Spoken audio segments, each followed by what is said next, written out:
Welcome everybody to this special meeting of the Kimberley Jewish community and expats of Kimberley Jewish community, thinking about our ancestors and parents and grandparents who went before us. We're absolutely thrilled to have today two very special guests. One is Larry Galansky from Israel, via Cape Town previously. And it's because of Larry that we're able to have this fantastic website. And we have Rabbi Silberhaft, who we hope is going to bless our enterprise. And before that, we're going to have various people talk to us about their families, and we'll look at the site and how it works. So I'll share my screen and see how this all works. So you should be able to see the home page that says welcome to the cemetery. If you were to click this link here, which I'm not going to click at the top, that says Kimberley Jewish Community, you will go to the Kimberley website. So it's all very much linked. And at the bottom, we've said that this Kimberley Virtual Cemetery is part of the Community History Online, which is where we've gone to because there's so many people making community websites that we've brought them all together under this banner that says Hol, Community History Online. So the cemetery, we've said, is part of that. And you can see that, you know, I found this, that Larry had made this for the Cape Town community. And I felt, you know, the chances of me going to the cemetery in Kimberley are very slim. And even if you do, you have to have an armed guard and various things. So while we are absolutely indebted and in awe of Barney and his team in Kimberley who look after the website, the graves, we felt that in this day and age, it's a brilliant thing to actually be able to visit virtually. So, you know, this is what we've done. And you can interact with them. I'm not going to go through that now because we'll go through it when you name. So here we're going to look for the Mareskys.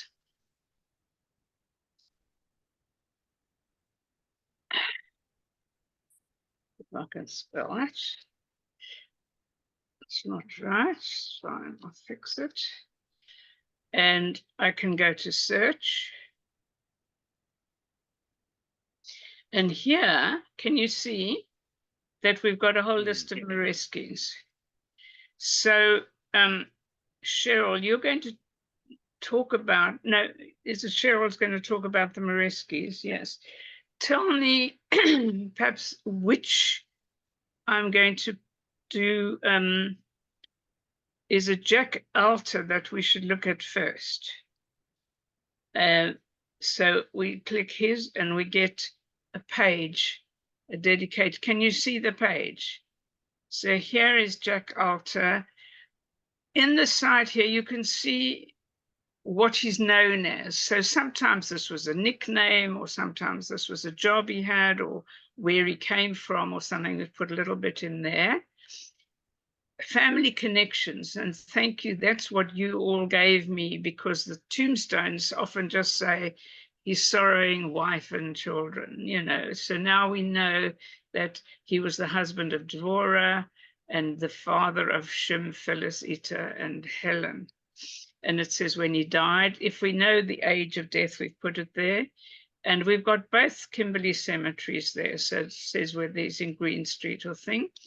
And there's a more information link. And that goes to the story on the website. Can you see that? So that's how this is made up. So now I'm not sure if I can get back from that. Let me just close that. Maybe that was the thing.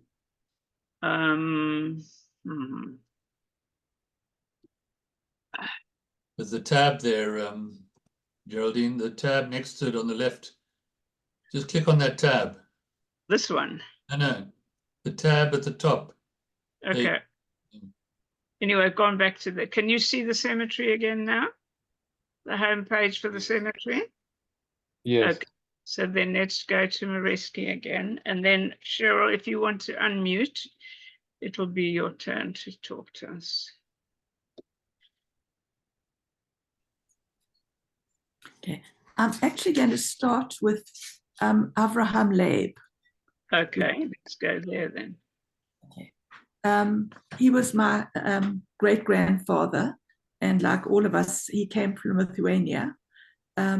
He lived in Karelich with his wife, Shulamit Karelitsky, and they lost their children due to illness. So they started a second family, and my great-grandfather wanted to save the family from the pogroms, so he put my Uncle David and my Zayda into the Mir Yeshiva, and he set off to South Africa to try and establish himself. He arrived at the time of the Boer War, and he was also a blacksmith, a farmer and a blacksmith, and the Boers grabbed... Good evening. Thank you for phoning. I'm in a Zoom. Could I please phone you a little later? Would it suit you? Thank you. I really appreciate your phone. I'm sorry, I don't know who's talking. Okay. Anyway. Everybody should keep themselves muted and only the speaker unmuted, please. After the Boer War, he came down to Kimberley because he realized that they would need wagons for the diamond fields. And then he sent for his family. And that was when my Zayda came to Kimberley.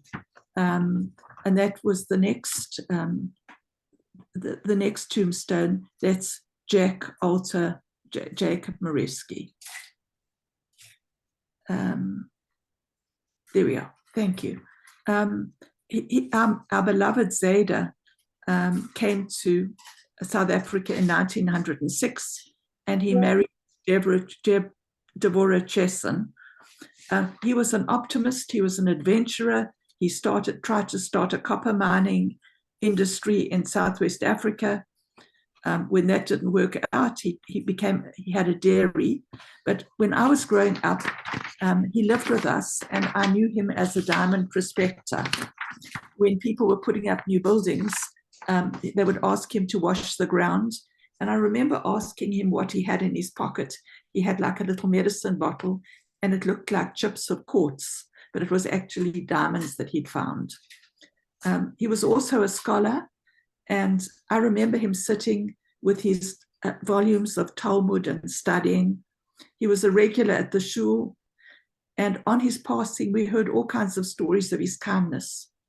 All of you from Kimberley know the Kimberley heat.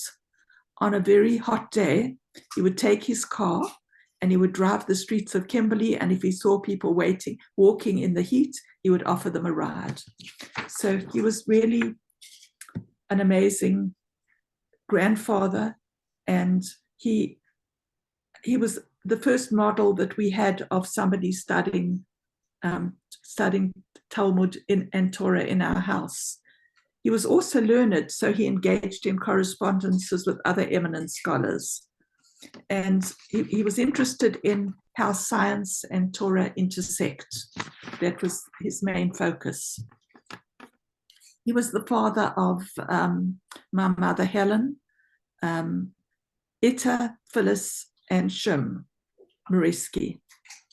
And he was my Zayda, and his father and his wife, Deborah Rivka, all buried in the Kimberley Cemetery. Other Mareskys buried there are Avraham Aaron and Miriam Mareski, parents of Isabel, Leon, and Philip. I'm sure many of you had your teeth filled by Philip Maresky and remember him fondly. I really thank you for the privilege of sharing. Thank you very much, Geraldine. Thank you, Cherille. Thank you so much.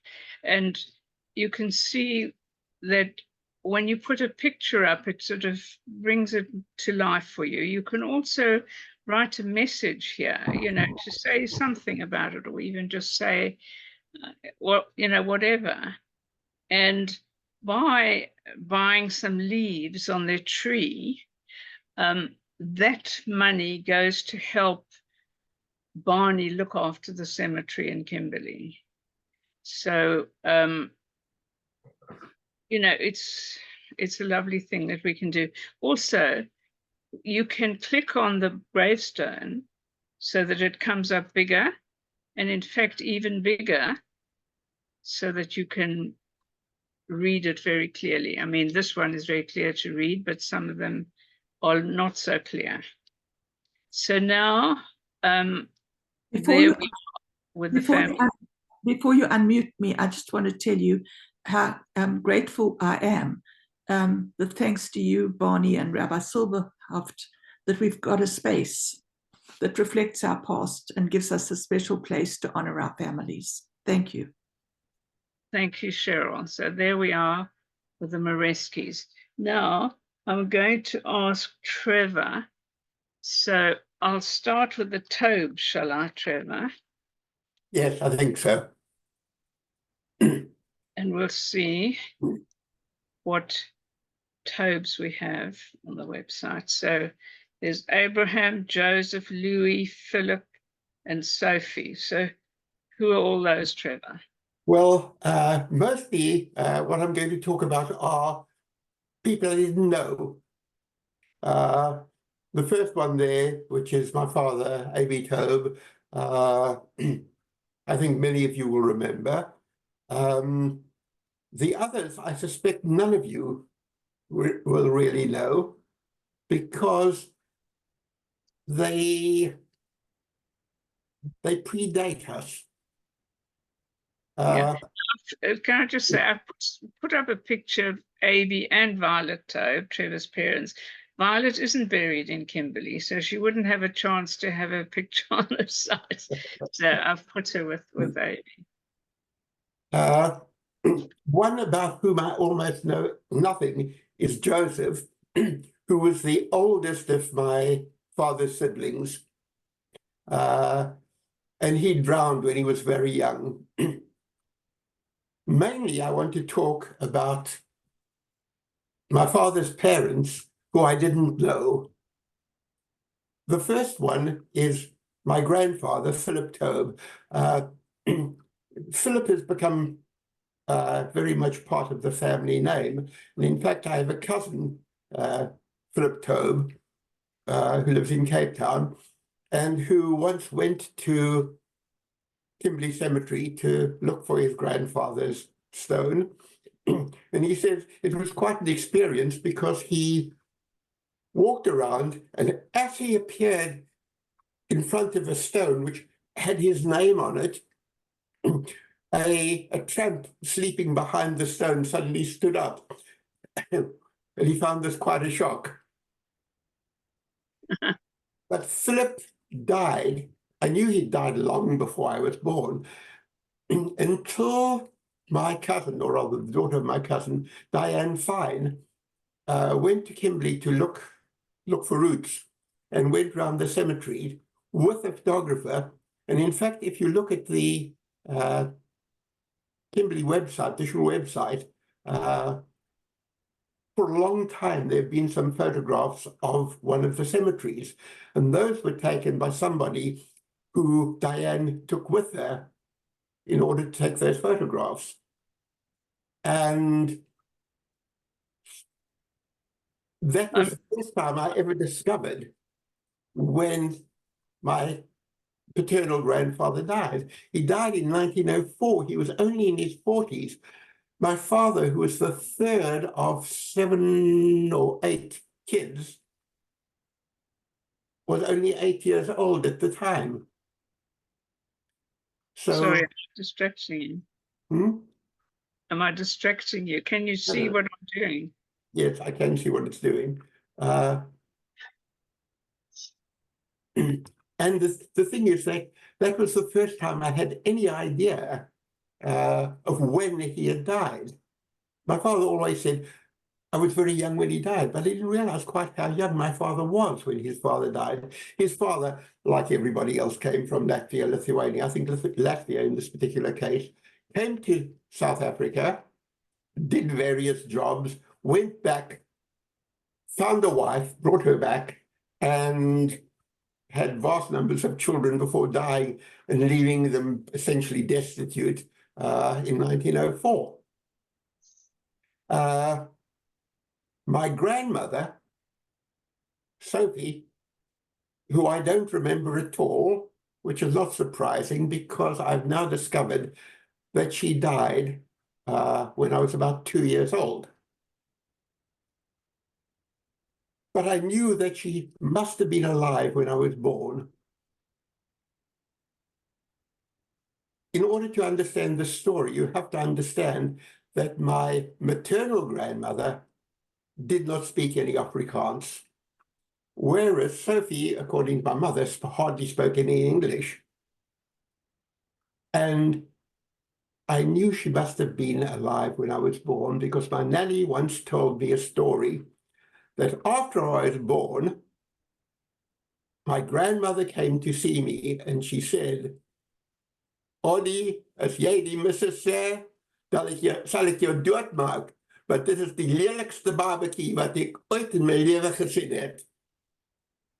And as it couldn't have been Bertha Blumenthal, it had to have been my grandmother Sophie. Just to translate that for us. This is the ugliest baby I've ever seen, but I'll kill you if you tell the missus I said so. Okay, great. I'm just showing you the photographs that are on our website that you know, are able to be browsed through, that were taken by John O'David, who was taken to Kimberley by Trevor's cousin. So let me see if I can go back to the cemetery site now. Go back to the cemetery site. Now you need to look at the Blumenthals. Okay.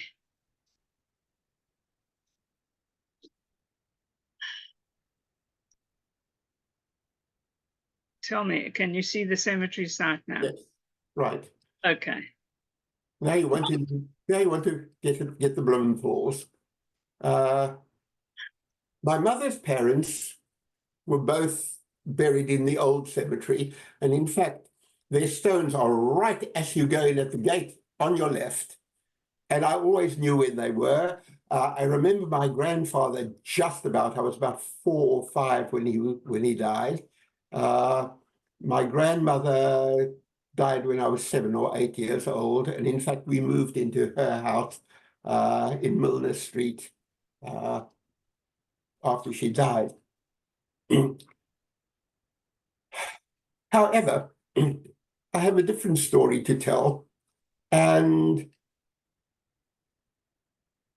I think you all know that the Kimberley website wouldn't exist without Geraldine. In fact, most things of importance in my life don't exist without Geraldine. Not just the Shul website, but also the Jewish Music Institute, the European Cantors Association, and all the other stuff. But you know that Geraldine gets things done because she gets people to do things. I think you all know that Geraldine gets people to do things. And when this cemetery project was being developed, I had an email from Geraldine which said help, because there were a number of stones which had only Hebrew inscriptions, and she said, can you translate these for me? So I went through them, and for most of them I could work out what the names were, and I looked at the Hebrew dates, and I used my perpetual luach in order to work out what the corresponding secular dates were, and I filled them all in, and I sent them back to Geraldine, but there were some where the stones were rather dull, or defaced, or generally not easy to read. if I could read anything, I would put them into the web, into the spreadsheet that Geraldine had sent me, including the dates. And then I sent this back to Geraldine. And within hours, I got a thing back from her saying, could number, now 187, be Rose? And I then went and looked again at the stone, and now that I knew who to look for, I could see that this was Rose. My mother's oldest sister, Rose Blumenthal, died of peritonitis at about the age of 20. According to all the rest of the family, my mother never forgave God for taking away her favorite sister. But Rose died at the age of 20, and we had nobody in the family had any idea where her grave was. Geraldine, thank you. Now we know. Well, it was you who found the Hebrew inscription. But I didn't collect the date. I had no idea. So thank you, Geraldine. So thank you very much. You know, the thing is, I can get things done, but it's not that it's that there are so many wonderful people who can do things. And maybe I provide the platform on which, you know, they can do things and things can happen. So thanks for that. So You're very now good at persuading people to do things. Always have been, as long as I've known you. well, I know wonderful people who can do great things. So now, Jenny, we can go to your mum. Okay. So can you see Helen Brown's Yes. page? Yes. Okay, off you go. Geraldine, thank you so much, and Barney and everybody who contributed to keeping Jewish history alive, Jewish Kimberley history alive. I just happened to reread the contribution made by Kimberley Jews in the Second World War, and it is a fascinating document. Thank you so much, Geraldine, and for all your helpers. Obviously good at delegating, which is a wonderful trait. I'd like to say a few words about our mother, Helen Brown. She was born in Kimberley, she lived there her whole life. She matriculated from high school at the age of 15 and was one of the first to pass Hebrew as a matric subject. At age 16, she became a licentiate of music from the Trinity College of Music, London, and she began to earn a living for herself and her siblings as a piano teacher. I have the honor of having the family piano because I'm also a piano teacher. She helped put her brother Shin to university and took care of her younger sister Ita. During the Second World War, always interested in being of service, she volunteered for the Red Cross. She and our father, Harold Brown, made a beautiful home for my sisters and I, where we happily grew up with lots of Jewish and cultural experiences. Our mother was an avid Zionist and also a very active member of the Union of Jewish Women, which she took a leadership role in. As a musician, she played the piano for shul events. She was both skilled as a classical pianist as well as having a strong ability to improvise. Because of her interest in cultural events, she formed the Northern Cape Arts Festival and Eisteddfod for encouraging excellence in dance, music, and drama, and she brought in experts in these fields as judges. She and my father modeled kind and generous behavior to us. We often had people living with us. They always concerned themselves with the needs of others. She passed away too soon in 1989 after her battles with cancer. Thank you for letting me remember my mother. Thank you, Jennifer, for letting us remember your mother. She was really somebody that everybody knew in Kimberley because of her wonderful music and cultural skills. I remember her playing for pageants and everything that we did at the shul. So thank you so much for that. Now, I'm going to ask Norma and Milton if they want to talk now. Unmute yourselves and we'll look for. Okay, got it. Yep. Okay, Milton, go. Thank you, Geraldine, and Larry and Barney and everybody associated with putting this all together. It's quite phenomenal. And I know Geraldine started it, she finished it, and one of her projects. Great, great job. My mother, Ethyl, was married to a Friedman in Krugersdorp. That's where I was born.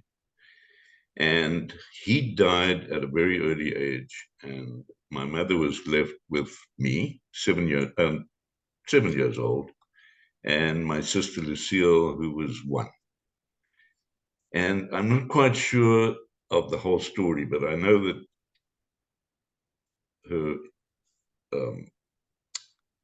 my father's parents obviously owned the house that we lived in and asked her to leave.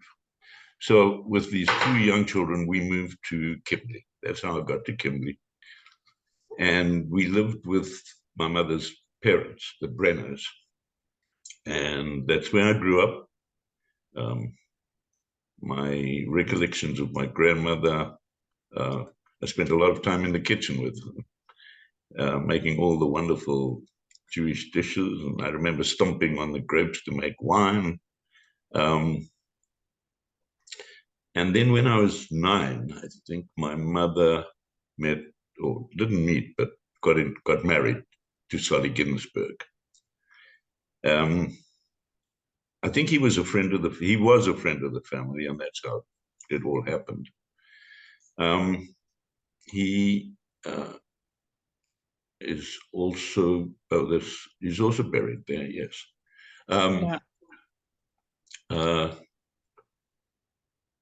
Just to point out, Milton has put these leaves on Ethyl and Solly's trees. It looks nice, doesn't it? It looks like spring. Actually. And if you roll your cursor over the leaf, it says donated by Milton and Norma Friedman. Oh, I see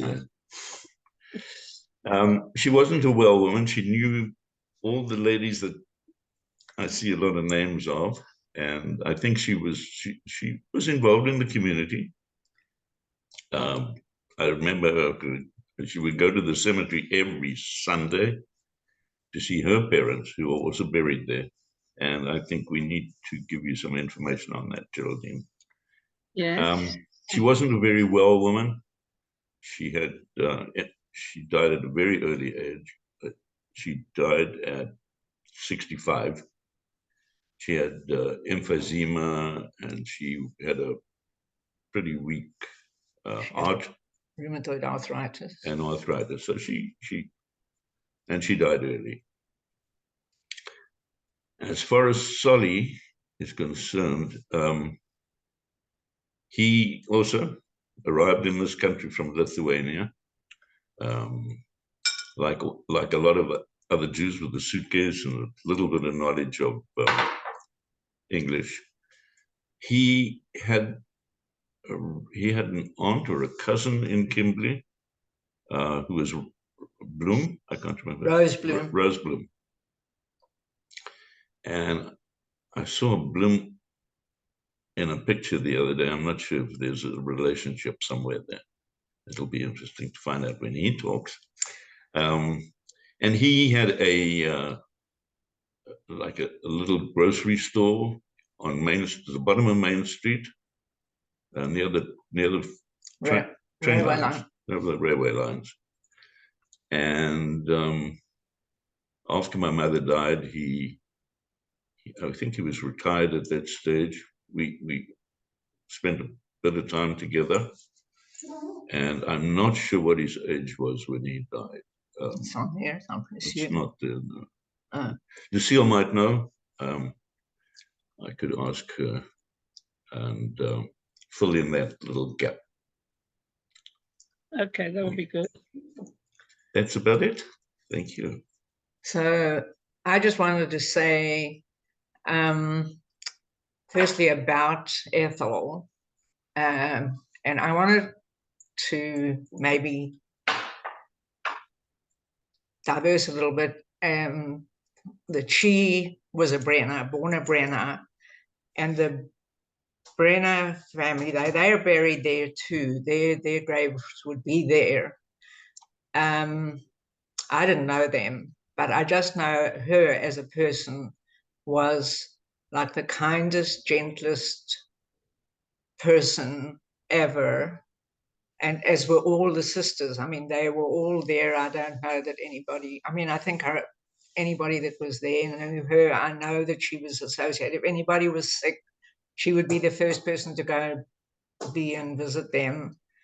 I don't think she ever said a bad word about anybody, including me. And she was just a wonderful person.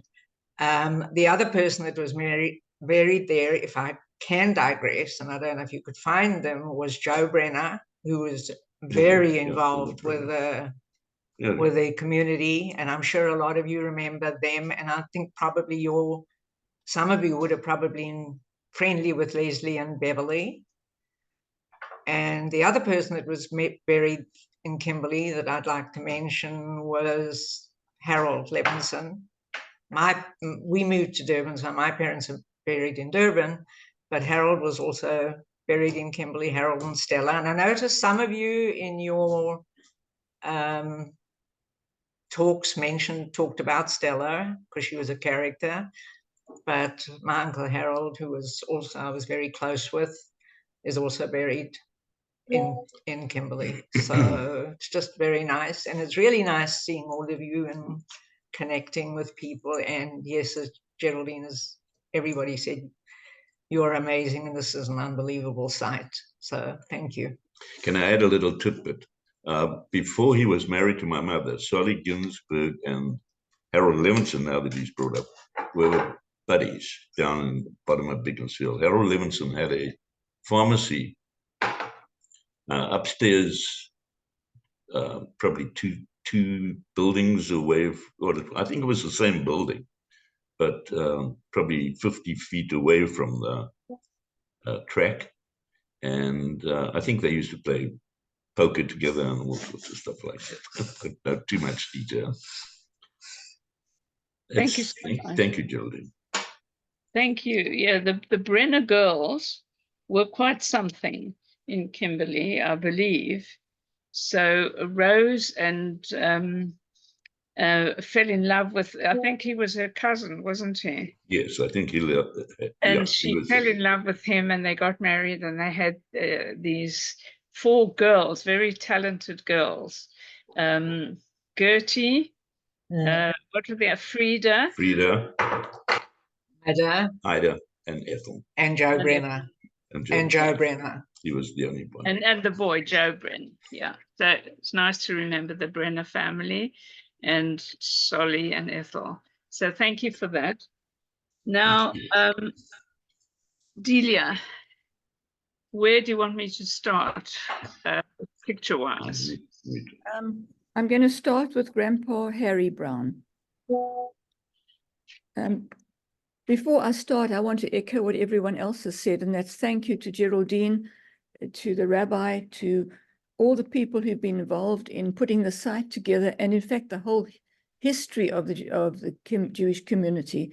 It's so valuable that there's something for our grandchildren who at this point in time might not be that interested, but along the way, as they get older, they're going to be like us, as we've been craving to know more about the history of our grandparents and regretting that we never ask the right questions. So thank you very much. We really appreciate all this wonderful work. I chose to start with my Grandpa Harry because he's basically the first Brown that arrived in Kimberley. The last name wasn't Brown, it was Bro, B-R-O. That was the family name.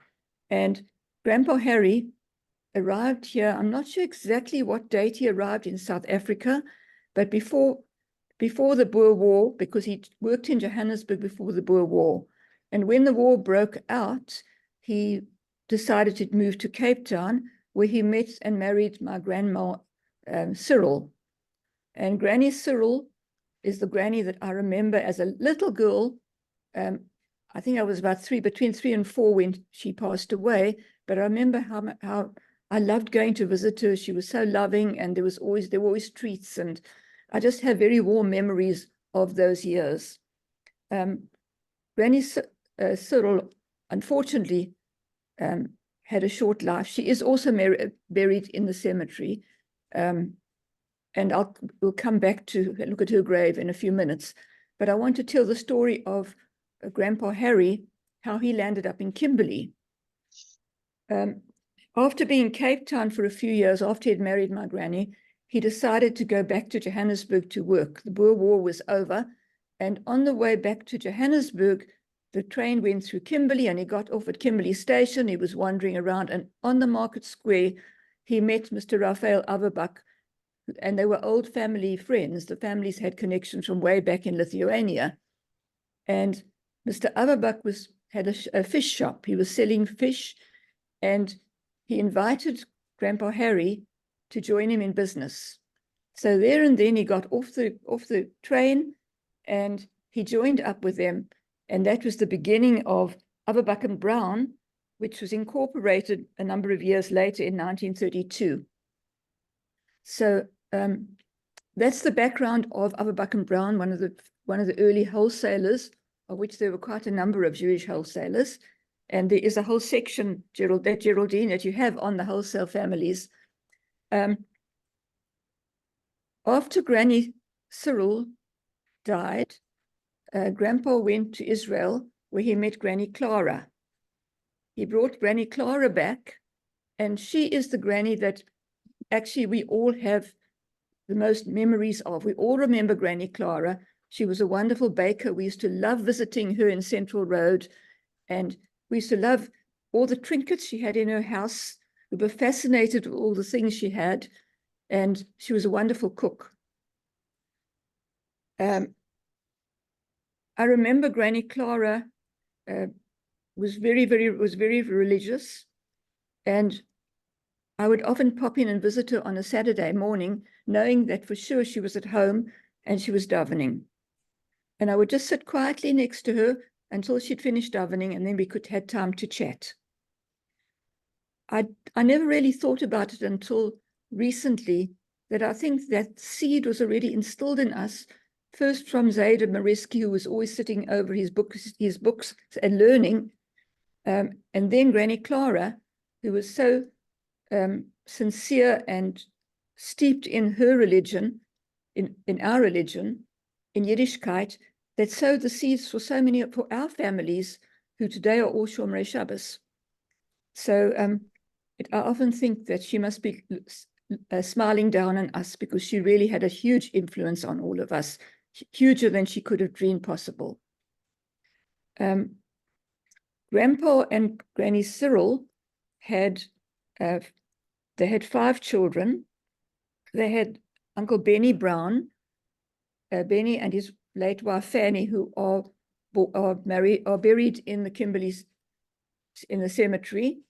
They in turn had Rosalie, Lorraine, and Iva, who have all passed on, but none of them are buried in Kimberley.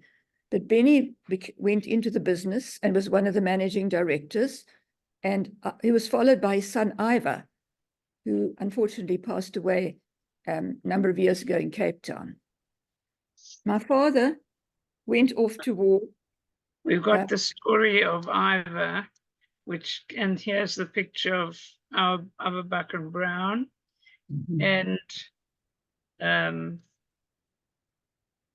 so those are accessible via the website. Everything. Carry on. I'm going back now to the children. I've lost track of where I was now. Oh yes, Iva Brown. You had Benny and Fanny. Yes, the Benny Brown families. Then in my family, my father is not buried in the Kimberley Cemetery. My father came to America with us, and he's he passed away here. He's buried in America, in California. But my grandpa Harry and Granny Cyril had Benny and my father with the two sons. And then there was Rhoda, who passed away very young, not married, not buried in Kimberley though. And Jane, who also, and then the two daughters that you would remember or might remember from Kimberley were Auntie Co. She married to Angie Block. Her first husband, Bill Lurie, was the father of Julie and Hannah. And then she married, her second husband was Angie Block. And Auntie Ray Allen. Ray was married to Mark Allen, and they were the parents of the late David Allen and Sibby. Then we go on to, I'm not going to talk about the Allen family in case Shirley or any of the family are on, but we do know about David. He's been very active in the Kimberley community and unfortunately passed away recently.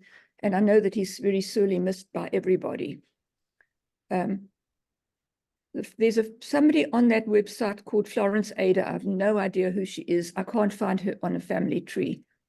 And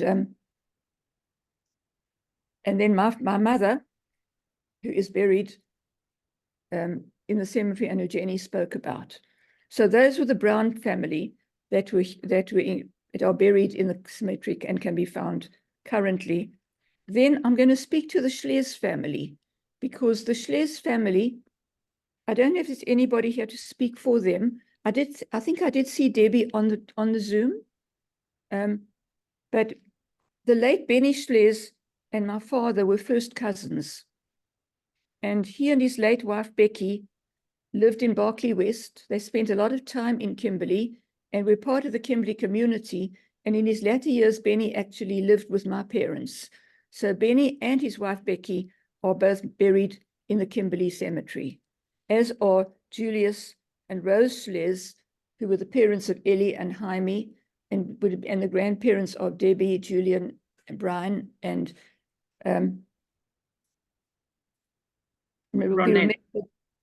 will be remembered for the Shles store in Jones Street.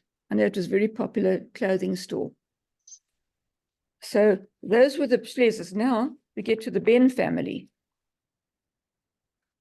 Want me to talk about Yes. it? And Bobby's going to talk about his own family. Not much to tell about the Benn family. They kept a very low profile. They were newcomers to Kimberley. Our parents arrived there from Port Elizabeth in June of 1947, bringing with them my father's mother, Leah Benn, who lived with us.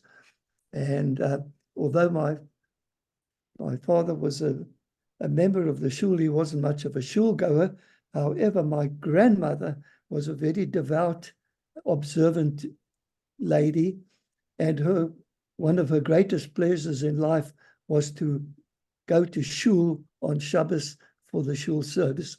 And it was my duty and my pleasure to walk her to shul, stay there and join in the davening while she did her thing, and then I would walk her back home. And it was largely through the influence of my grandmother, Leah Benn, who is buried there, that I became a much more observant Jew. My father passed away at the age of 64. He's buried in the cemetery there. After he passed away, some years later, my mother remarried. She married a young man named Judah Shmueli. Some of you may remember the Shmueli family, although I think mostly they lived in the district, I think in the Berkeley West district, where they had a hotel or something. But Judah lived in Kimberley. He was a friend of the family's. I think he worked at Tattersall's in the racing business, along with some of people like Alec Capon and Les Cohen and people like that. After they married, they moved to East London for a while. And I don't know why they moved. It's possibly because Tattersall's closed down. Judah worked in East London for a while until he retired. And then my mother and Judah moved back to Kimberley, and they, of course, subsequently later on passed away, and they are both buried in the Kimberley Cemetery as well. That's it from my side. Thank you. So, you know, we're getting a good feel of how we can navigate this cemetery. I think this would be a lovely moment for Larry to say a few words to us, if you would, Larry, because it's really because of Larry that we're able to have this, which I think wonderful facility. You know, we can't forever be building walls and fixing stones, but hopefully forever we'll be able to see them in their pristine glory and think about them and read their stories. So to me, you know, this is a wonderful thing. So Larry Galansky, please say a few words to us. I'm going to close the stop sharing so we can see you. If you go to speaker view, you might get a... Can you see me? Or is it my camera gone funny? Oh, you got me. Yes, we can see. Okay. Geraldine, thank you. I'll tell you a little bit of history. I mean, about myself is I'm 51. I'm living in Israel now with my family, and we made Aliyah 3 years ago. So I was born in Cape Town. My father is Sam Galansky, and he's head of the Chevra Kadisha in Cape Town. So I grew up kind of, you know, with him going to the cemetery every Sunday and washing bodies, and, you know, and hearing the constant phone calls for looking for donations for the Cape Town cemetery. And I just, you know, once I graduated, I went into a few things, but I landed up in IT, in online gaming, and I kind of had a lot of resources to help him out. The Cape Town Cemetery is an interesting one, Highlands, because they run purely on donations. They never really make any money, which is actually unique now that I've done a lot more digging into cemeteries, because a lot are actually very well funded. But my father really had to call the same people every year asking for money, and I felt like there had to be a better way to do this. And, you know, so then he'd get upset at people giving less, and they would, you know, this one and that one. And I was like, why don't I help you? And what I'll do is we'll digitize the Cape Town Cemetery, and we'll make a web page for every person. And what we'll do is we'll put a tree of life there so that people will feel that, you know, when they want to connect, they can buy something, a virtual gift. And, you know, the idea was just so we could get away from just a few people having to fund this whole cemetery every year, and really just spread it out over the people that really cared and were comfortable giving because it made sense. So I put this together, and you know, we got the photos taken, and we put it up there, and what we really realized was, you know, I suppose what we proved was there was a huge need for people to communicate and to connect with the people that had passed away. And obviously, you know, there was no real database. We had a database of people who had passed, but we didn't have the database of people that actually, of donors, or potential donors who could give. So we started capturing email addresses from people who came to funerals, and I gave the cemetery a backend where they could really upload new people who passed away. And then we started a funeral alert throughout the whole Cape. Everybody who was an active member got a funeral alert if anyone had passed. And then we started, you know, cemetery note, like consecration notifications. And I put together a monthly newsletter that really shows all the donations, the leaves that have been purchased, the messages that have been written, the stones that have been placed. And I think, Geraldine, that's also something to show, is that you can place a virtual stone on the grave, on the tombstone, which is quite nice. It doesn't cost anything, but it's just a way of just connecting. And what happened was, really, we started seeing that the byproduct was really, there was quite an active community here that, you know, really started you know, coming together and inquiring and being very, very, you know, interested. There's a community where in Cape Town there are only 10,000 Jews left, and everyone's displaced, and people, you know, no longer needed to go and wait that one time a year where they can go to the gravesite and connect. They could actually just do it on their mobile phone, and people were writing very, very heartfelt messages to the website, and we were uploading it. So we really started seeing this happen, and then I decided to add a picture, and we kind of went from there. And I kind of just felt this was something that, you know, all cemeteries would need. I thought maybe let me just, you know, my initial impression was this is definitely something that people are getting value. The cemetery's getting all the donations. This is I was just funding it, you know, the development cost monthly. I still do, but what we did was we saw, since we started it, we've raised 4 million rand just through micro donations. We raise about 50,000 rand a month without any direct request from anyone to donate anything. This is just people coming through yahrzeit reminders, and then buying a leaf, and then in the monthly newsletter seeing who's bought leaves, and everyone who's attended the funeral seeing who's bought a leaf. So it's already auto-generates. The whole thing runs by itself. And I was quite keen to actually roll this out across multiple people at multiple cemeteries, and I looked at Johannesburg, and what I quickly realized was these cemeteries are very, very political. You know, they're run by committees, and it's just, you know, I had my own business to run, and this was going to take a long, long time to do. And I just was feeling like, even though I was going to give them the platform, there was just so much reluctance because everyone thought that they had their own system, and I wasn't really there to, you know, push it too hard. So I kind of left that. I've also had chats to Sydney in Australia, and they were keen, and then they didn't come back to me. So I kind of left that. Then Geraldine approached me, and I soon realized she was quite a force to be reckoned with. She wasn't really going to go away without this happening. So, which I kind of liked and I respected, and I think, you know, in her credit, I mean, she's put together something that is very, very special.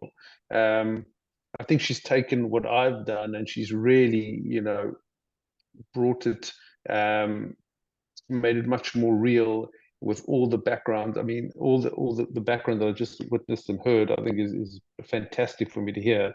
You know, and I think, you know, there was a lot. You know, when we did this, we had to take pictures, or Geraldine managed to get pictures. The first thing was get pictures of the tombstones. And then they came back, and, you know, the technical guys were like, listen, we put it in, and we put it into the database, and Geraldine looked at the names, and there was just a lot of missing data. And Geraldine went one by one through every one of these graves, everyone, and corrected everything. I mean, which is just unbelievable. That someone would do that and had the attention to detail and the care to do that. So I must commend you on that. And really had the staying power to get this thing done, which is fantastic, because a lot of people come up with ideas, but not many people stick all the way through to really getting a fantastic product done. So I think I take my hat off to you. You know, well done. I think I'm very happy to see that people are getting the value that I was hoping people would get from this.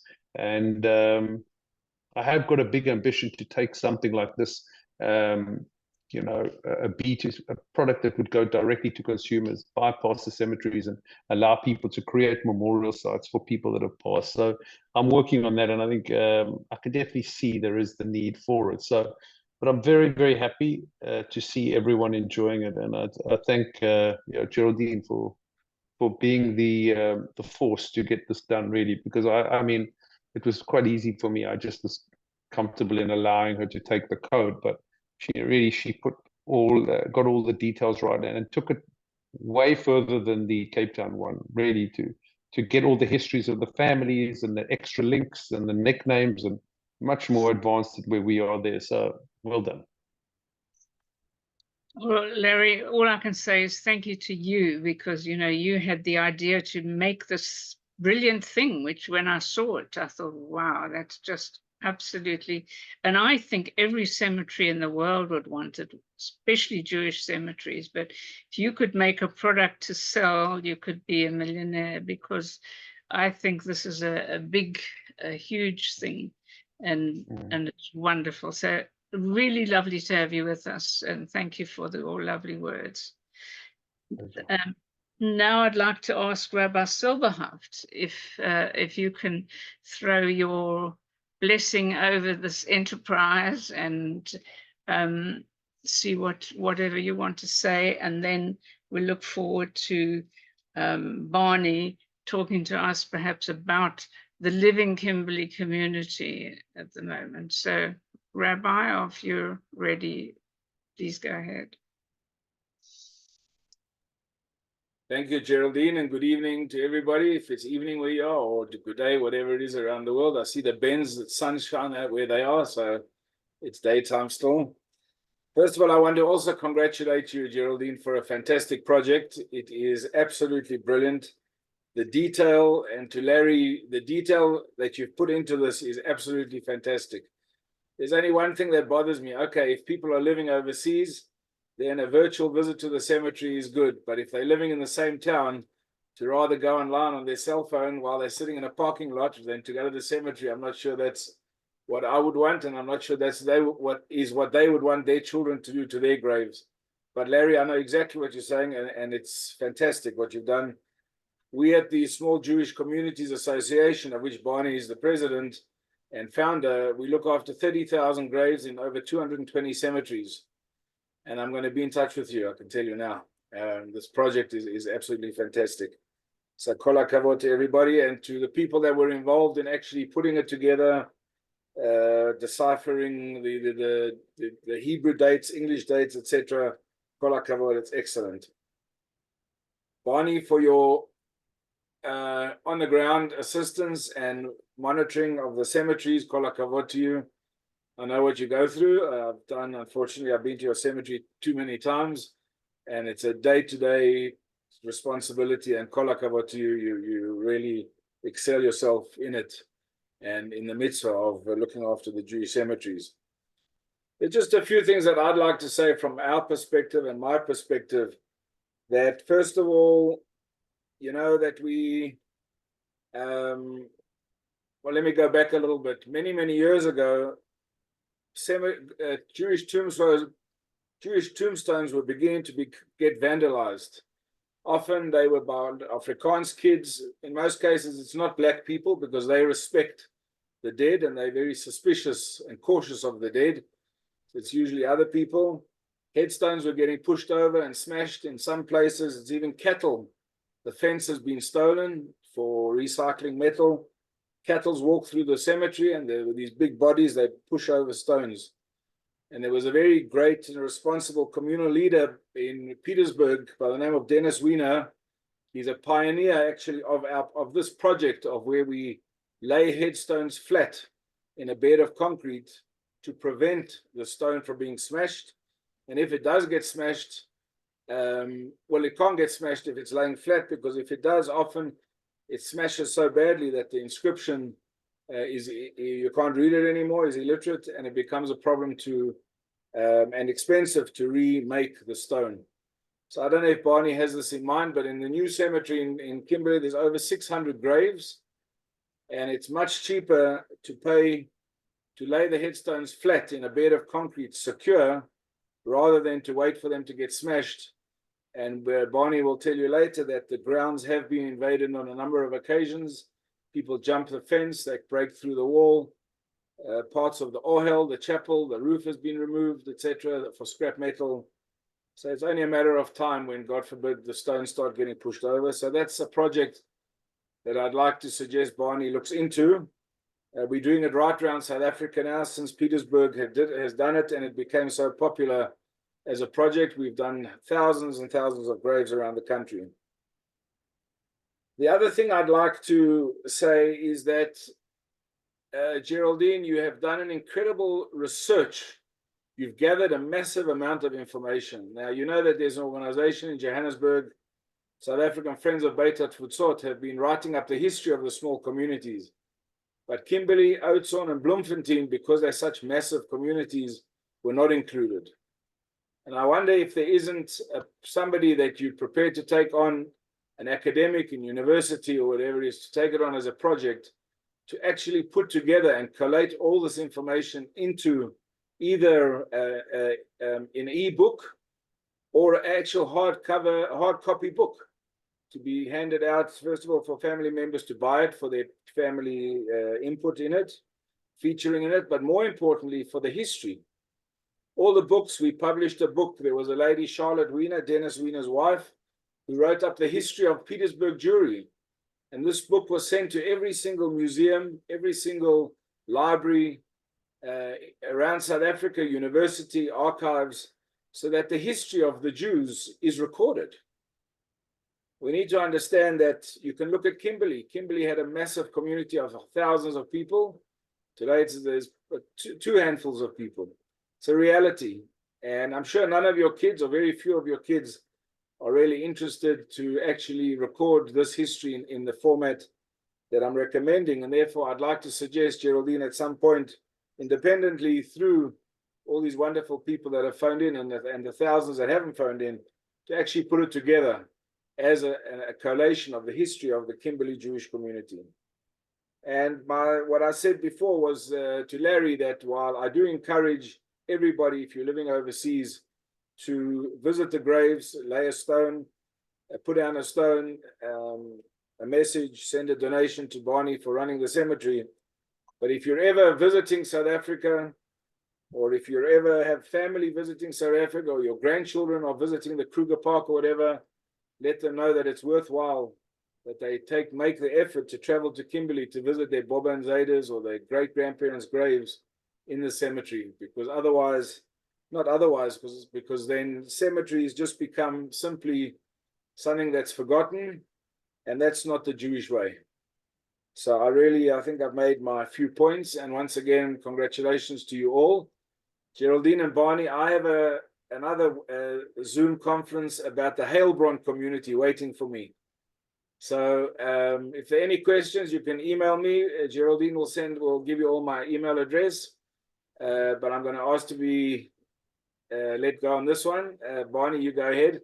And well done to everybody. And as I said, if any of you want to ask anything or have information, or if Barney does decide to put the headstones flat, it's not expensive. And as I said, it's much cheaper than having to make new tombstones once they get smashed. Thank you very much, Geraldine. Well, thank you very much, Rabbi, for being with us and for your words. And, this is a way we keep it alive, and we are visiting, we are leaving our stones, and we are donating to the cemetery. So you can rest assured that this is a good thing. Before I go to Barney, there are a couple of other people who wanted to say something, and I'd like Leon Chonin to talk about his family, particularly his grandpa Lipi, who was the rabbi. Well, he'll tell you. You tell us, Leon. Unmute and you can tell us. Yeah, thanks, Geraldine. I'd also like to echo what everybody said. It's I really appreciate the effort that everybody's put in. Kol hakavod to the whole team who have established this virtual cemetery. It's a great achievement. Getting out to my grandparents, Lipi and Hannah Weinstein, my mother's parents, they originated from Poland, a suburb of Warsaw called Wola.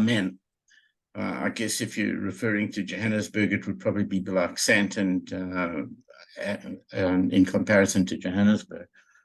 Both of them came from very religious families. My grandmother, her Hebrew name was Chana, Chana Edel Bat Shmaya HaKohen. Her family were Cohens and very religious. Her family left Poland and they went to America. but because America had quotas on allowing Jews in at the time, she was not accepted, her and my grandfather. My grandfather also came from a religious family. His father immigrated to Kimberley a few years before he did, and his name is Louis, and he's buried in the old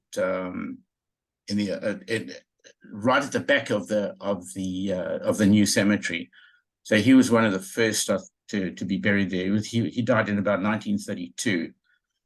My grandparents, my grandfather left Poland in about 1928 and joined his father, who was a tailor, and my grandfather was also a tailor, a Schneider.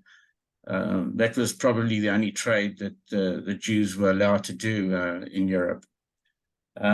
My granny and her 5 children followed a year later, in 1929, in March 1929, and on board a ship called the Watusi. And they settled in Kimberley, in Tapscott Street. I don't know if many of you know where it is. It's quite close to the railway station. Some of the families that lived nearby were the Tsees, that I recall. They were staunch and followers of Judaism. My grandfather got very involved in the Greener Shul. He was together with the Mareskys, the Tzvis, and there were quite a few other religious families there that supported the Greener Shul, and they had a minyan every single evening. My grandfather would go and daven every evening, and on Shabbos they would then go to the Memorial Road Shul, and likewise he would participate in the davening there as well. He had a tailor shop across the road from Roderick and Brooke, if any of you remember. I think they were the Austin agents at the time. And across the road were the medical offices of Dr. Portnoy and Dr. Perrell. They had, as I said, five children.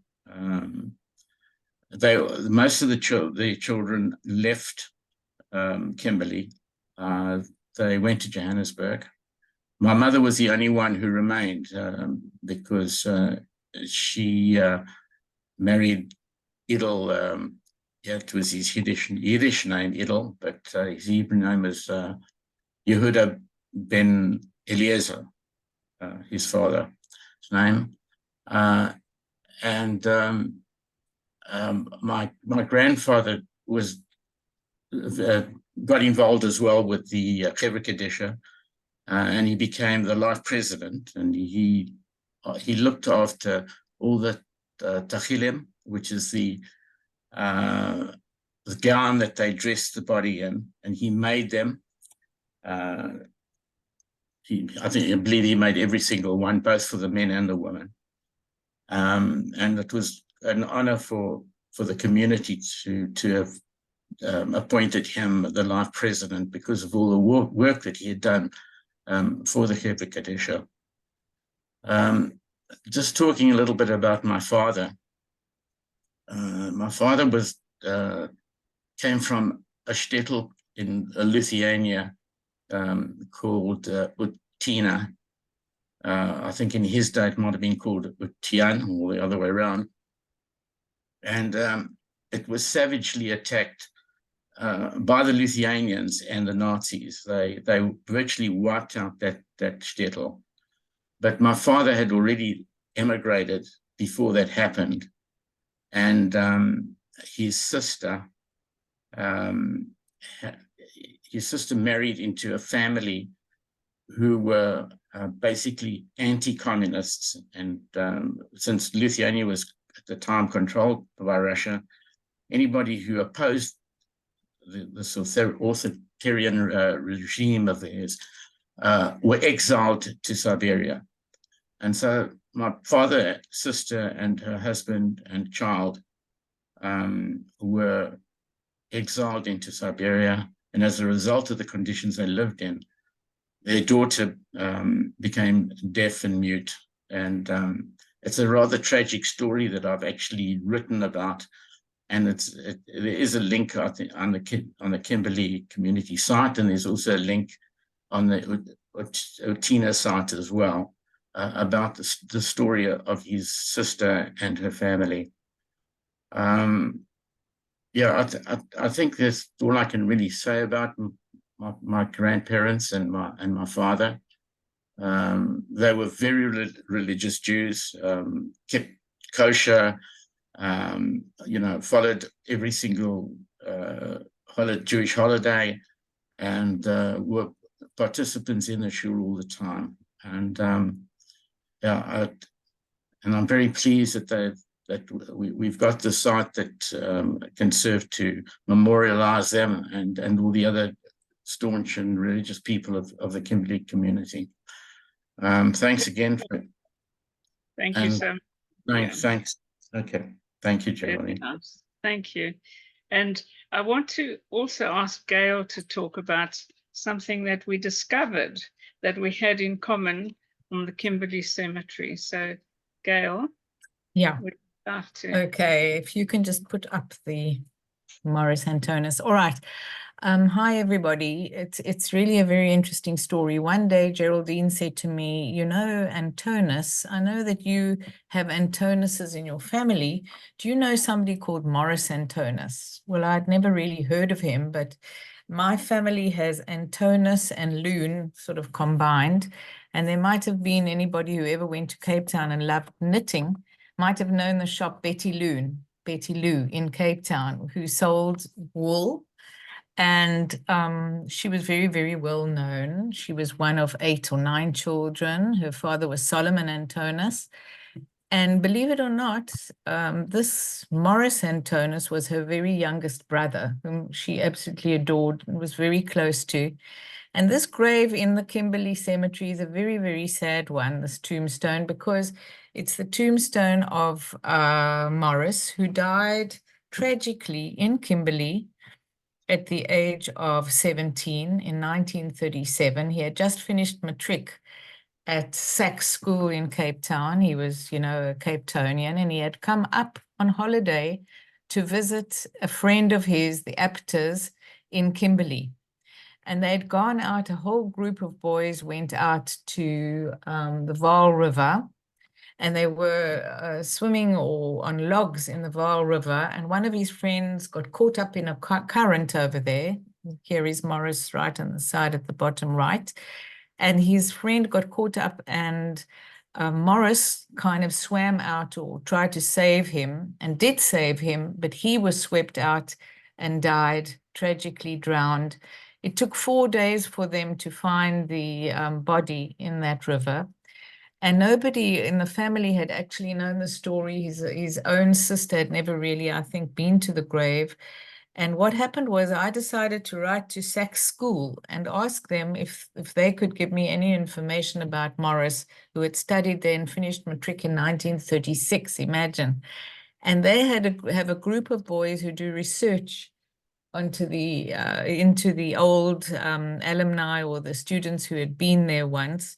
And they started to look up into the school magazine of 1937, January, and they discovered an article that was written about him saying that he'd gone up on holiday after matric and had drowned in the Vaal River. So there is Maurice's grave in Kimberley in the cemetery. I've notified all his well, they would be his nieces, really. And here is the story. I managed to make an article. I wrote all about it. I found information in the newspapers at the time. And it was very, very emotional for me to sort of connect to the story. And that's it. And as we were sitting here, I didn't know I was really going to talk about this. I now phoned I wrote to his niece, but she couldn't come online right now. And I hope that they will right on the site and remember him. They said that his mother never smiled after that day. And tragically, they had come up to visit him and they were on their way and there was a traffic jam. They couldn't get closer. And the policeman said there's been a tragedy and somebody's drowned. They didn't know yet that it was their own son, you know, the day before cell phones. So sorry to end it on a bit of a sad note, but I guess we could say that, you know, the family will now have something to connect to. So again, thanks, Geraldine.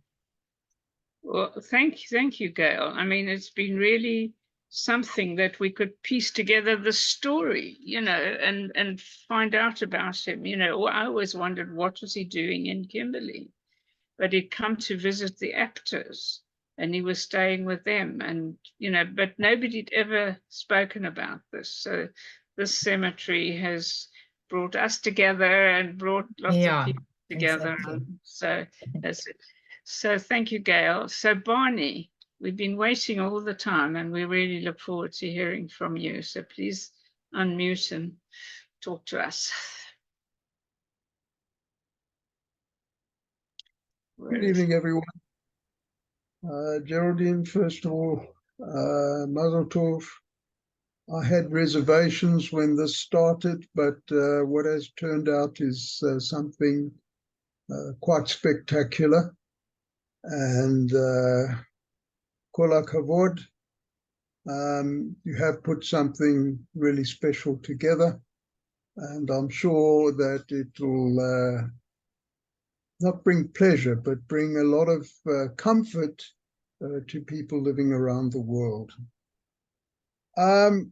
Sitting here this evening and listening to all the speakers, I'm kind of in a unique situation in that I have a childhood vision of all the people that have been spoken about.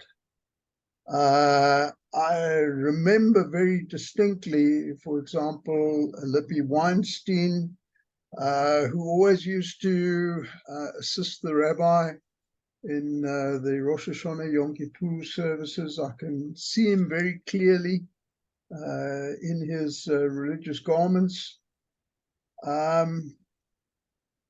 The Mareskys, I remember Grandpa Maurice so well because the Browns and the Horwitzes always used to have Pesach together. I remember sitting in the house in Carrington Road, and he used to take the Seder. I lived up the road from Solly Ginsburg. Solly Ginsburg was one of this world's kindest men. And I remember him so clearly every year when we had the Yom HaShoah memorial service. Solly Ginsburg used to break down in remembering all his relatives who had been taken away, would become inconsolable. I remember Helen Brown very well. I remember Harold Brown very well. I remember Benny Brown very well. And he has something for the Browns and the Benns and Cherille and Jennifer. I remember spending a holiday with Benny and Fanny Brown at the Wilderness.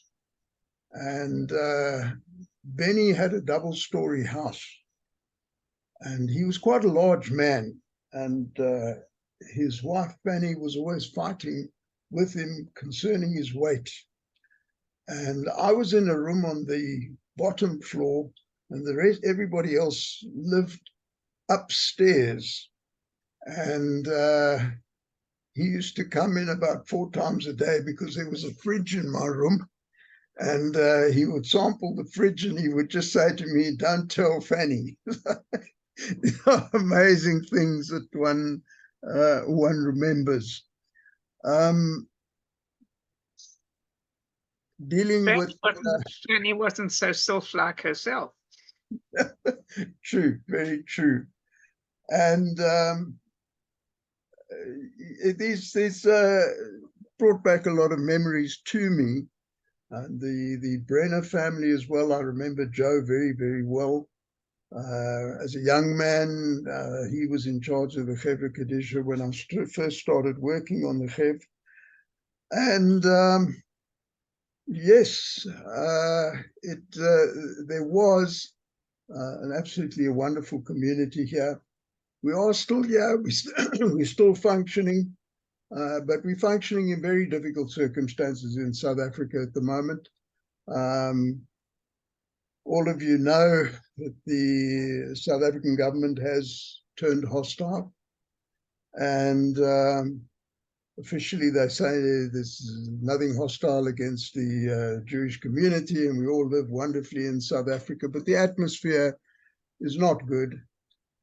We've had to divert resources from the cemeteries to maintain security at the shul.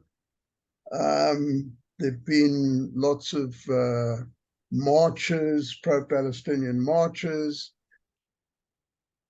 and it is problematic. Having said that, we are still here. In the last week, I was invited by the local Catholic bishop to address a gathering of 300 Catholic men who gave me a standing ovation, and that tells me that the official government policy does not reflect the feeling of the masses on the ground.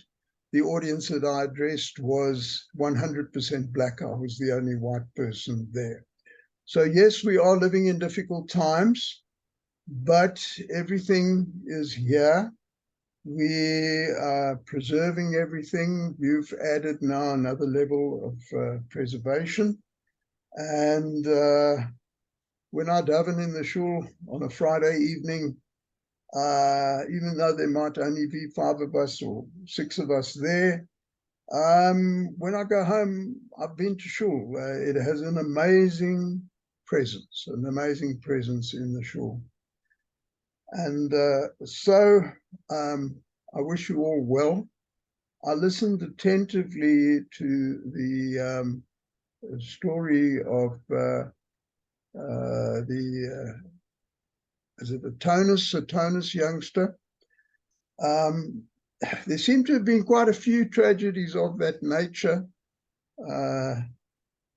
in the period from about 1930 to 1950. I'm aware of the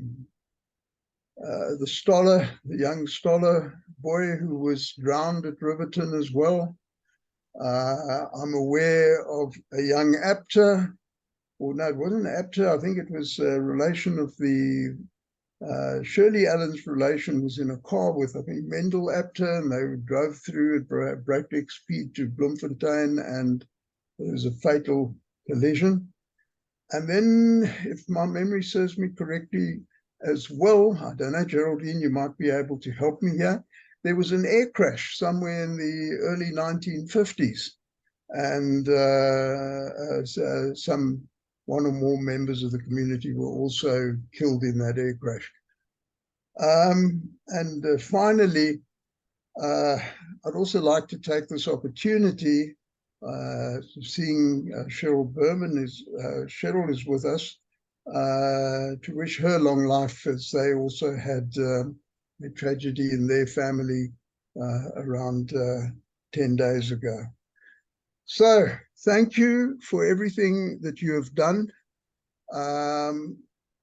I'd like to urge people in this group to maintain contact with yourselves, the group through Geraldine, and with the Kimberley community. The late Ivor Brown used to say he could not understand why that minion never died. And Ivor's been gone 15 years and we're still here. So there is something there is something unique about this little community, and my involvement, I'm not only involved in the Small Jewish Communities Association of South Africa, but also the African Jewish Congress, which spreads across Africa. And the story of Lithuanian Jewry in South Africa, is an amazing one, and you may all think I'm touched, but I just believe that 80-year sojourn in Africa was not an accident. I believe it was divinely inspired. So that's what I've got to say. I wish you all well. If you come to Shul on Friday night in Kimberley, I can offer you a front row seat. And if you come on Rosh Hashanah, if you're a Kohen, you can certainly get the first Aliyah, as we do not have a Kohen in our community at this moment. Thank you very much. Thank you so much, Barney, for being with us. Now, I'd like to open the floor. If anybody'd like to say a word or two who hasn't been on the roster, welcome. Cynthia Mareskys, I think you wanted to say something. Is that so? Then you can unmute and say something. Yes, I can. Hi, everybody. I can't let the opportunity go by just thanking you very much for this wonderful, wonderful opportunity, Geraldine, and to also greet the Mareskys family, Delia and Bobby, Jennifer, and where's the other sister? She disappeared? Cherille, she's there. Cherille. And also to you, my sister-in-law has already left the group, I think, Marion Lewis, who is Marion Schild from Kimberley. And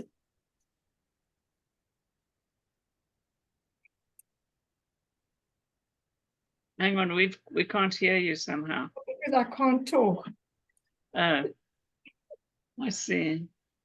That's what it was. Yeah, it's very emotional to see each other.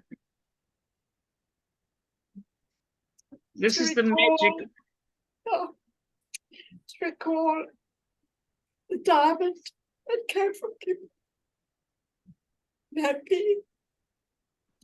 Happy Maresky. Yeah. And to tell the family that Ray Maresky died 3 weeks ago, which was very sad. And to just wish everybody well. Thank you so much, Cynthia, and thank you for speaking to us. Yeah, and just to mention that Delia and her sisters, their grandfather's stone is Abraham Leib, and that David Aaron, or Aaron David, and that was my father-in-law's name, Aaron David Maresky. And now my nephew Neil in Canada, Neil Maresky, his son is Aaron. So the name has been passed down. So thank you, everybody. That's wonderful.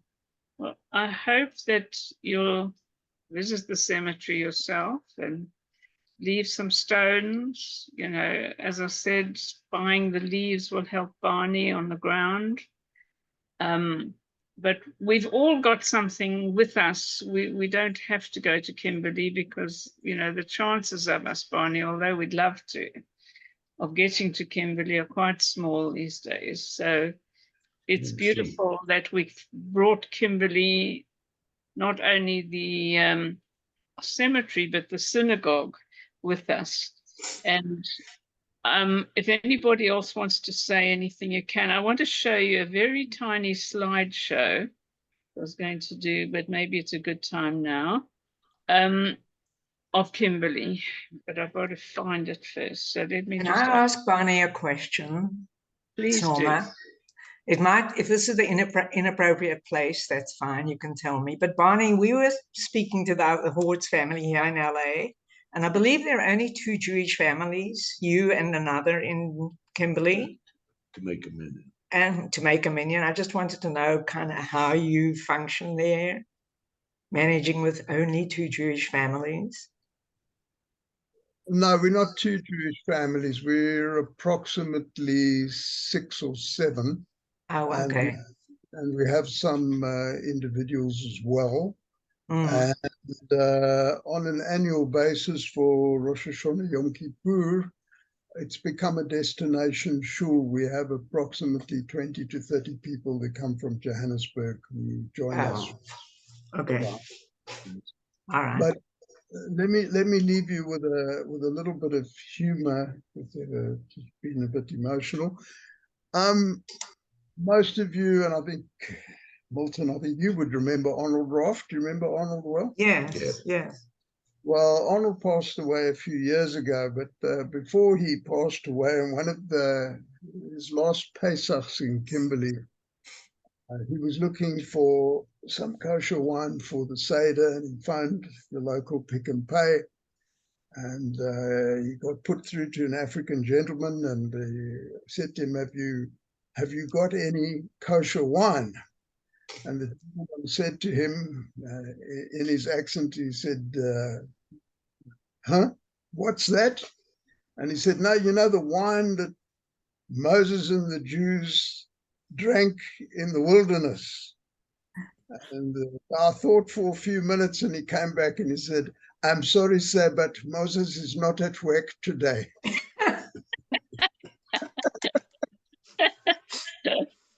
That's lovely. That's lovely. Okay, so let's see if I can do this now. Show you a little bit of Kimberley. I don't want to show my no, it's not happening. I don't know why. Okay, no, I can't do it. But if you want to see the shul in Kimberley, if you go to the Kimberley website and you go to the synagogues, you can take a tour and it'll show you the mosaics on the floor and what's in the ark and, you know, little pictures of everything. So take a tour, you can see it from there. So I don't know why I can't show you my PowerPoint, but never mind, there's lots of stuff to see. Or maybe I'll show you what's on the, that would be better. I can show you the, I can show it to you that way.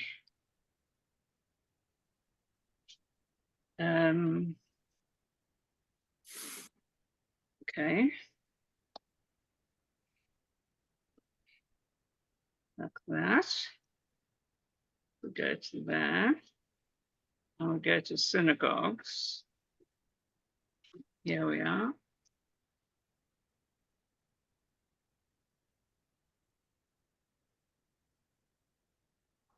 You can see, read the history and take a tour. These are some of the very earliest pictures and see before anybody was there. This is Bonus, who built the synagogue. Here it is under construction during the Boer War, where every brick and piece of timber had to have a war stamp on to permit them to use it. And there's the foundation stone. This is Bonus's house. This is an early picture, no palm trees. Did you know that there were towers on either side? You can't see them anymore, but these are some lovely pictures, a very early picture of the interior, how it was decorated up in the dome. This is the funny story. Bonus was given this silver copy of the synagogue, silver replica, solid silver. And here's the inscription he was given. Now, and this is the case that was in. Now, there's a mystery about this because Bonus left Kimberley the same year in he was given this in October. Synagogue opened in September. And by the end of the year, he'd sold his house and left. And nobody knows what happened, why this happened. But funnily enough, somebody found the silver replica in a pawn shop in London. And they bought it and brought it back to Kimberley. And then once more, I mean, Barney can verify, it was stolen. And the robbers were apparently apprehended and they dropped it in the garden. So it's had quite a life, and it now sits in the Jewish Museum in Cape Town. And Kimberley still has this lovely box that it was set in. And here's a picture of the synagogue with the tiny palm trees and with the half-grown palm trees. And now look where they are. Amazing. So this is just the tour that you can take in a leisurely way when you go to the website. Do you remember sitting on those steps when they were having Yiscor and things like that? And this is looking back to those stained glass windows that we always remember. The dome, of course, the beautiful dome. The Aron Kodesh, which is one of the most beautiful, and the things inside it. I'd love to have pictures of all this paraphernalia there, every Torah cover, so we can see who it was donated by and who gave it, and make sure it's clean. And these beautiful rimonim that we've got in Kimberley, would be nice to have those documented. Here's the lovely president's box, and these various things. There's a story of who these are all memorializing. They weren't related to each other, but they're all soldiers who died in the First World War, and their families donated that. Barney, I'd love you to tell me more about this Bible, this very ancient Bible that is there. Then, of course, we built on the communal hall in 1950. Here are the Cheder classrooms that you'll remember. And so this was the synagogue full for Barney's daughter's wedding recently. It was so lovely to see it really swinging, Barney. That was a special occasion. This is also an amazing thing. This is a list of all the Jews who died fighting for Britain in the Boer War. And the reason they put that up was to show the British government how patriotic and British the Jews were at that time. And here are some plaques that are in the synagogue, which we've got lovely pictures of, that you can read nicely. And here, before we go, we're looking up the road to the monument and down the road to Pan Road. And there are more pictures on the synagogue. And then there's further reading you can have about the religious life, all the ministers who were in Kimberley. And of course, we've got about the baronial street. Now, when I was a child, I thought, like many people, that that synagogue was the old synagogue, and this new one was the new synagogue. But actually, that's not true at all. And to find out about that, you can see that the big one was opened in 1902, and this one only in 1911. So here we haven't got any pictures of it in its heyday, but this is about the migration from the Pale of Settlement from Lithuania and Latvia. Here are the Jews arriving. He has Kimberley in the very early days, and he has Lipi Weinstein. And this was the key of the shul that Gwen Schrerer had, and you can read about how she found it. And this is a bench from the shul that Cyril Salkinder's father bought when the synagogue closed. So there we are. And then there's some people's comments there. So there's a wealth of lovely things for you to read on the website if you ever go into it. So thank you for looking at that. And there we are. So is there anybody else who'd like to say something before we close? Put your hand up or just unmute yourself and shout. Nice to see Alma. Did you get up very early this morning? Oh, no, you're still in California, so you're okay. Yeah? So you can't say anything unless you unmute. So maybe I just said, Hang on, There just you are. Ingrid's unmuting me. Yes, good. No, I've enjoyed the whole episode here. I'm sorry I didn't participate, but I'm not really a public speaker, so as you know, but I really found it very interesting, and I was so pleased that I could watch the whole program, you know, unlike when I'm in New Zealand, you know, and it's would be the middle of the night or something. Yes. Okay, and thank you very much. Good, lovely to see you. And nice to see a lot of familiar faces here. Absolutely. Okay. And on just a real personal note, Geraldine, we were out with David Friedman last night, and we were discussing the Bergman sisters and Alma and Brenda and all of them. So that's really personal. Sorry. No, that's lovely. So there we are. We're still connected wherever we are. Yeah. And David Friedman's grandparents are buried in the cemetery, and his grandfather, Kate's father, David Bergman, who was a brother of my grandfather, died of the flu in 1918 at the age of 44. So he's got family. David Friedman always says he thinks of Kimberley as his home. He lived there for the first few years. Okay, folks, so can I quickly come in as you've mentioned David Friedman? Yes. I actually am Diane Friedman. My father, who is not mentioned on this, was Joe Friedman's younger brother, Lionel Friedman. So David is in fact my first cousin. And the connection is there, which is why, Geraldine, I've sort of been driving you crazy, though I don't know anybody. It was just lovely to experience all of this. Thank you very much. And to see my grandparents' graves. And yes, thank you. It's just incredible. Well, look, the site is there for all of you. You know, enjoy it, dabble in it, visit it regularly, leave some stones. And what I'd like you to tell me is if you have any difficulties, let me know, because I'll be speaking to the people in Cape Town who make the site with us.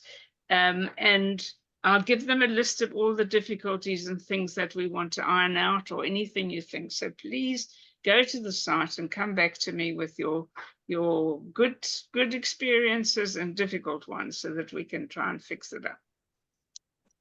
Thank you. Okay. So thanks a lot. And Norma, we'll make a Zoom when we can talk family and things soon. Yes? Okay, good. Lovely. Well, thanks everybody for being with us. Thank you, Barney. And we hope that you'll benefit from the site and that everybody's had a good time. And well, and see you again soon. And thank you for putting this all together. Thank you, Geraldine. Definitely, thank you. Yes. Pleasure. Thank okay, you. so bye. Bye. Bye, everyone.